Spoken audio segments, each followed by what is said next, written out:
నిమ్మకాయ పిండుకొని అందులో ఉల్లిపాయ కాంబినేషన్లో and mutton gravy curry prepare చేసుకుని తింటే ఉంటుందండి. అసలు ఎంత కమ్మగా ఉంటే అంత కమ్మగా ఉంటుంది. నేనైతే కనుక మటన్ అయినా చికెన్ అయినా గ్రేవీ కర్రీలో ఇష్టపడతాను ఫ్రై పీస్ కన్నా. మీరేం కర్రీస్ ప్రిపేర్ చేసుకున్నారో కామెంట్ చేసేయండి. ఇవాళ మాదైతే మటన్ గ్రేవీ కర్రీ అనమాట. దీన్ని ఎట్లా ఎమ్మీగా అండ్ టేస్టీగా అండ్ నెక్స్ట్ వచ్చేసి రుచిగా ఎట్లా చేసుకోవాలో, సింపుల్ అండ్ టేస్టీ అండ్ ఈజీగా ఎట్లా ప్రిపేర్ చేసుకోవాలో నేను మీతో షేర్ చేసుకుంటాను. చూసేయండి. మీరైతే ఏం ప్రిపేర్ చేసుకున్నారో కామెంట్ చేసేయండి. సండే స్పెషల్స్ నేనైతే కనుక మటన్ కర్రీ అయితే ప్రిపేర్ చేసుకున్నాను. చాలా అంటే చాలా టేస్టీగా ఉంది. ఈజీగా ప్రిపరేషన్ చేసేసుకోవచ్చు అండి. ఈజీగా ప్రిపరేషన్ చేసుకోవచ్చు అండ్ టేస్టీగా కూడా ఉంటుంది కర్రీ అనేది. బిగినర్స్ కూడా ఈజీగా నేర్చేసుకోవచ్చు. ఆ రెసిపీ ఎట్లా ప్రిపేర్ చేసి ఏంటో నేను మీతో షేర్ చేసుకుంటాను. థ్యాంక్స్ ఫర్ న్యూ సబ్స్క్రైబర్స్ అండి ఫస్ట్ అయితే. అండ్ నెక్స్ట్ వీడియోలోకి వెళ్ళిపోదాం. వచ్చేయండి. మనం అయితే ఫస్ట్ అయితే కుక్కర్ గిన్నె పెట్టుకోండి. ఒక అరకేజీ మటన్ తీసుకుని అయితే కొంచెం ఆయిల్ ఎక్కువగానే ఉండాలి. ఎక్కువ లేకపోతే బాగోదు అనమాట కూర. గ్రేవీ కర్రీ అంటే కొంచెం ఆయిల్ ఎక్కువ ఉండాలి. దాంట్లో చెక్క, లవంగాలు, యాలక్కలు ఉంటే యాలక్కలు, లేకపోతే కనుక షాజీరా కొంచెం లైట్ ఎక్కువ వద్దు, జస్ట్ వేసామా వేయలేదా అన్న పేరుకి మాత్రమే అలా వేసి అది కొంచెం ఫ్రై అయిన తర్వాత బిర్యానీ లీఫ్ కూడా వేసుకోండి ఒకటి. కొంచెం ఫ్రై అయిన తర్వాత ఆనియన్స్ అండ్ పచ్చిమిర్చి ఆల్రెడీ కట్ చేసి పక్కన పెట్టేసుకున్నాం కదా. నేనైతే ఆనియన్స్ అందులో వేసాను అనమాట. ఇది బాగా ఇది కొంచెం ఫ్రై అయింది అనుకున్నప్పుడు అందులో ఆనియన్స్ వేసేసుకోండి. మీకు ఆల్రెడీ తెలుస్తుంది కదా. ఆనియన్స్ అండ్ పచ్చిమిర్చి ముందుగానే వేసాను అనమాట. ఇప్పుడైతే పచ్చిమిర్చి వేయకుండా ఉంచలేదు. పచ్చిమిర్చి వేస్తాను గ్రేవీ కర్రీ కదా అని చెప్పేసి. నేనైతే మీరు ఎట్లా ప్రిపేర్ చేసుకుంటారో కామెంట్ చేసేయండి. నా రెసిపీస్ చూడటమే కానీ ఎవరన్నా కనీసం ఇది రెసిపీ ఎలా ఉంది అలా ఉందని ఎవరు కామెంట్ మాత్రం చేయరు. ఏమన్నా తర్వాత చేస్తారని చూద్దాం. అండ్ నెక్స్ట్ వచ్చేసి మనం ఉల్లిపాయ పచ్చిమిర్చి యాడ్ చేసిన తర్వాత దాంట్లో కాస్తంత ఉప్పు వేసుకోండి. ఫస్ట్ రాక్ సాల్ట్ యాడ్ చేసుకొని దాన్ని మగ్గించుకోవాలన్నమాట. ఉల్లిపాయ ఒకసారి తిప్పేసి ఉల్లిపాయ మూత పెట్టేసాం అనుకోండి, అది మగ్గిపోద్ది. నేనైతే ఎప్పుడు కూడా ఉల్లిపాయ పచ్చిమిర్చి యాడ్ చేసిన తర్వాత ఉప్పు వేసేసి మూత పెట్టేస్తాను అన్నమాట, త్వరగా మగ్గిపోద్ది అనేసి.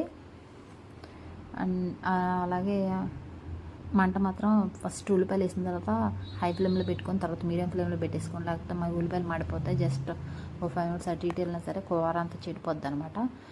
అండ్ నెక్స్ట్ వచ్చి దీంట్లో సాల్ట్ వేసుకొని మూత పెట్టేసుకుంటే మీకు ఉల్లిపాయలు త్వరగా మగ్గిపోతాయి. గ్రేవీ కర్రీ అనేటప్పుడు ఉల్లిపాయలు ఎక్కువ వేసుకోవాలండి. ఎక్కువ అంటే మరీ ఎక్కువగా తీపి వచ్చేస్తే. 1 kg మటన్కి ఒక 2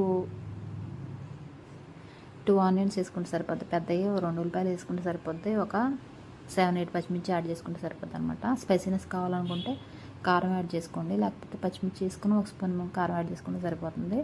అండ్ నెక్స్ట్ కుక్కర్ మూత ఉంటుంది కదా, అదే పెట్టేసుకోండి. అదే అయితే త్వరగా మగ్గిపోద్ది అనమాట మనకి. అండ్ నెక్స్ట్ వచ్చేసి మనం ఎంతలోకి మటన్ మ్యాగ్నెట్స్ పక్కన పెట్టేసుకుని మటన్ చూపిస్తున్నాను చూడండి. దీంట్లో ఏమేమి యాడ్ చేశానంటే అల్లం వెల్లుల్లి పేస్ట్ అండ్ ఉప్పు, పసుపు, కారం అవన్నీ వేసేసి చక్కగా మ్యాగ్నేట్ చేసి పక్కన పెట్టేసుకున్నాం అనమాట. మన ఈ ఉల్లిపాయలు మగ్గిపోవడం వల్ల అందులో వేసుకోవచ్చు అనమాట. ఈజీగా ప్రిపరేషన్ ఏంటంటే ఫస్ట్ ఇదివరకు తెలియకుండా నేను ఎట్లా చేశానంటే ఫస్ట్ ఉల్లిపాయ పచ్చిమిర్చి మగ్గిన తర్వాత అల్లం వెల్లుల్లి పేస్ట్ వేసి దాన్ని కొంచెం మగ్గించి తర్వాత ఈ కర్రీ వేసి దీంట్లో కొంచెం వాటర్ వచ్చిన తర్వాత అప్పుడు ఉప్పు పసుపు వేసుకొని తర్వాత మళ్ళీ కొంచెం ఆగిన తర్వాత కారం వేసుకొని ఈ రెసిపీ చాలా లేట్ అయిపోయింది అనమాట రెసిపీ అనేది. అట్లా కాకుండా ఈజీ మెథడ్ ఏంటంటే ముందుగానే మటన్ మ్యాగ్నేట్స్ చేసి పక్కన పెట్టేసుకుంటే ఈ ఉల్లిపాయలు మగ్గిపోయిన తర్వాత అది వేసుకున్నాం అనుకోండి. ఉప్పు, కారం, పసుపు ఇప్పుడు వేయాలి ఏంటనేది ఒక టెన్షన్ ఉండదు అనమాట. ఒకటి దాని తర్వాత ఒకటి వేసుకోవాలి మనం అనే టెన్షన్ ఉండదు. నెక్స్ట్ వచ్చేసి ఇప్పుడు ఏమి వేయాలా అనే ఆలోచన కూడా ఉండదు అనమాట. ఇలాంటి రెసిపీస్ అయితే బిగినర్స్కి ఈజీగా నేర్చేసుకోవచ్చు. అండ్ నెక్స్ట్ మనం మటన్ అయితే అందులో యాడ్ చేస్తాను. చెప్పాను కదా, ఉప్పు, కారం, పసుపు అండ్ అల్లం వెల్లిపాయ పేస్ట్ వేసి నేను ముందుగానే మ్యాగ్నేట్ చేసి పక్కన పెట్టుకున్నాను అనమాట. ఉల్లిపాయలు మగ్గిపోయినాయి నాకు. నేనైతే ఇట్లా ప్రిపేర్ చేసుకున్నాను. అందరూ ఒకేలా చేసుకోరు, ఇంటికో తీరులో చేసుకుంటారు కాబట్టి నా మటన్ గ్రేవీకి అయితే ఇట్లా ప్రిపేర్ చేస్తాను నేనైతే. ఎందుకంటే గ్రేవీగా ఉంటేనే నాకు కొంచెం జ్యూసీగా అండ్ గ్రేవీగా ఉంటేనే నాకు ఇష్టం అనమాట. ఎన్వి కర్రీస్ కొంచెం ఫ్రై పీస్లో అట్లా ఉంటే ఇష్టపడను. దమ్ అయినా ఇష్టపడినా, ఫ్రై పీస్ అని ఇష్టపడను. ఇదైతే జ్యూసీగా ఉంటే గ్రేవీగా ఉండే కర్రీస్ అని నాకు చాలా ఇష్టం అనమాట. అట్లా ఒక తిప్పేసుకున్న తర్వాత హై ఫ్లేమ్లోనే ఉంచుకోవాలండి. ఇప్పుడు లో ఫ్లేమ్లో పెట్టదు, ఎందుకంటే అల్లం వెల్లుల్లి పేస్ట్ చేసాం కాబట్టి దాని పచ్చివాసన పోయే వరకు ఉంచుకోవాలన్నమాట. మా హస్బెండ్ ఏమో చికెన్ ఫ్రై కూడా చేశారనమాట. చికెన్ ఫ్రై ఎట్లా ఉంది ఏంటా అని చూస్తున్నాను నేను. ఈ చికెన్ ఫ్రై చూపించడం మర్చిపోయాను మీతో షేర్ చేసుకోలేదు. నేను ఇంకోసారి ఎప్పుడన్నా షేర్ చేస్తానండి.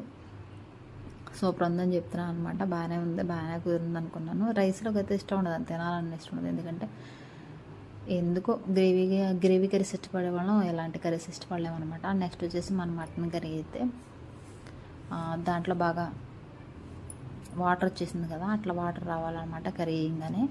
అలా వాటర్ వచ్చి చక్కగా కుక్ అవుతుంది అనుకున్నప్పుడు మనం ముందుగానే ఒక గ్లాస్ వాటర్ రెడీగా పెట్టుకోవాలి. ఇందులో ఉప్పు ఉందో లేదో చూసుకోండి. ఫస్ట్ అయితే ఉప్పు ఉందో లేదో చూసుకొని, ఉప్పు ఉంటే కనుక ఖచ్చితంగా ఉప్పు ఉంది కదా అని చెప్పేసి ఇంకా దాంట్లో ఎక్కర్లేదు, లేకపోతే కనుక యాడ్ చేసుకోండి. అట్లా వాటర్ రావాలండి కర్రీలో. ఫస్ట్ మనం వాటర్ వేయకుండా వాటర్ రావాలి కూర అంతా. అట్లా వాటర్ వస్తేనే కూర చక్కగా మగ్గినట్టు అనమాట. అండ్ నెక్స్ట్ వచ్చిన సరే ఉప్పు సరిపోయింది కదా అని చెప్పేసి దీంట్లో ఇంకా వాటర్ యాడ్ చేసుకొని మీరు మటన్ ముదురుగా ఉందా లేతగా ఉందని చూసుకొని చెప్పేసి, లేతగా ఉంటే 3 విజిల్స్ సరిపోతాయి. లేదు ముదురుగా ఉంది కొద్దిగా అనుకుంటే 4-5 విజిల్స్ అయితే రావాలన్నమాట. నేను వాటర్ యాడ్ చేశాను, మరీ ఎక్కువ వాటర్ కూడా కాదు, ఒక చిన్న గ్లాస్ వాటర్ యాడ్ చేశాను అంతే. వాటర్ యాడ్ చేసుకొని దాన్ని ఇంక మూత పెట్టేసుకోవాలన్నమాట. నేనైతే మొక్క కొంచెం ముదురుగానే ఉంది కాబట్టి నేను ఒక 5 విజిల్స్ వచ్చే వరకు ఉంచాను. మీరైతే లేత మటన్ అయితే కనుక 3 విజిల్స్ వచ్చే వరకు ఉంచండి. వాటర్ పోసుకునే విధానం బట్టి చూసుకోండి, లేకపోతే మాడిపోయి మసిబగ్గా అయిపోద్ది అనమాట. ఓకేనా. నేను ఇంకైతే కుక్కర్ అయితే క్లోజ్ చేశాను. నేను 5-6 విజిల్స్ వచ్చే వరకు ఉంచుకున్నాను. నేను ఇది వరకు అనుకునేదని కుక్కర్లో మటన్ అంటే ఇష్టపడేదాన్ని కదా, అంటే నేను కుక్ చేసేదాన్ని కదా, మా హస్బెండ్ కుక్ చేసేవారు. కుక్కర్లో మటన్ అంటే అనుకుని ఇట్లా విజిల్స్ తీసిన తర్వాత వెంటనే దాన్ని కర్రీ కింద అదే ఇంకా కర్రీ అయిపోయినట్టేనేమో తినేస్తారేమో అనుకొని అసలు ఇష్టపడేదాన్ని కాదు. తెలియదు కదా నాకు అసలు రెసిపీస్ ఫస్ట్లో చేయడం కూడా తెలీదు. అండ్ నెక్స్ట్ మా హస్బెండ్ చేస్తాను చూసేదాన్ని కదా, అట్లా అనుకునేదాన్ని.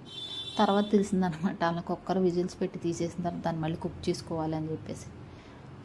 నెక్స్ట్ వచ్చేసి నేను ఇంకా చూసారు చక్క ఎంత కలర్ఫుల్ మటన్ కర్రీ ప్రిపేర్ అయిపోయింది మంది. ఉడికిపోయిందండి. నాకు పీస్ అయితే పర్ఫెక్ట్గా కుక్ అయింది. కుక్ అయిన తర్వాత అలా అని కట్టేసుకోము. తర్వాత దాంట్లో ఉన్న వాటర్ తినిగిపోయి మనకి ఆయిల్ బయటకు వచ్చే వరకు కూడా దాన్ని అట్లా పొయ్యి మీద ఉంచుకోవాలన్నమాట. మన మటన్ కర్రీ అయితే చక్క కలర్ఫుల్గా చక్క రెడీ అయిపోయింది, జ్యూసీ మటన్ కర్రీ. దీన్ని కొంచెం స్టవ్ మీద ఉంచుకున్న తర్వాత దీంట్లో కావాల్సిన ఆయిల్ తేలిపోయింది చూసారా, మసాలా యాడ్ చేసుకొని మీరు ఏదైతే తీసుకుంటారో ఆ మసాలా, నేను ఆల్రెడీ మసాలా వేసాను, అది స్కిప్ అయిపోయింది అనమాట. నెక్స్ట్ వచ్చి కొంచెం కొత్తిమీర యాడ్ చేసుకొని దాన్ని ఒకసారి తిప్పేసి ఒక 10 మినిట్స్ ఉంచుకోవాలన్నమాట. కొత్తిమీర ఏంగా అని కట్టేస్తారు, అట్లా కాదు. కొత్తిమీర వేసి ఒక 10 మినిట్స్ ఉంచుకుంటేనే బాగుంటుంది అన్నమాట, టేస్టీగా ఉంటుంది. ఓకేనా. మదిగో మన మటన్ కర్రీ అయితే రెడీ అయిపోయింది. Emmy and juicy gravy curry.